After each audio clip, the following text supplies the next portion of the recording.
Ce week-end, ce ne sera pas officiellement le début des vacances, mais pour le dernier week-end du mois de juin, on attend déjà du monde dès vendredi. Regardez les couleurs de bison futé. Comment ça se traduit sur l'autoroute? Partez tôt le matin ou plus tard dans la soirée si vous le pouvez pour éviter les bouchons de la vallée du Rhône, de Lyon vers le sud de la France. Ensuite, du monde aussi sur l'A9 pour aller vers l'Espagne ou pour en revenir. Et aussi pour vous qui allez quitter Nice sur l'autoroute A8, du monde en direction de Marseille. Trafic chargé au départ de Toulouse par l'A61 et par l'autoroute A62.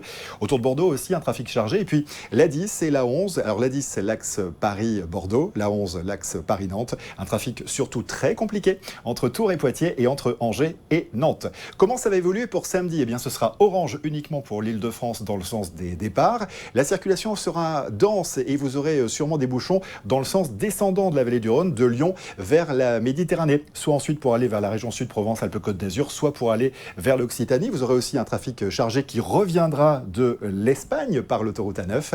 Toujours aussi des bouchons attendus autour de Toulouse, autour de Bordeaux, avec toujours un trafic très dense qui arrivera de l'autoroute A10. Et puis les fameux bouchons entre Poitiers et Tours et entre Angers et Nantes. Pour dimanche, c'est uniquement orange dans le sens des retours pour l'Île-de-France. Comment ça va se traduire sur les autoroutes de France?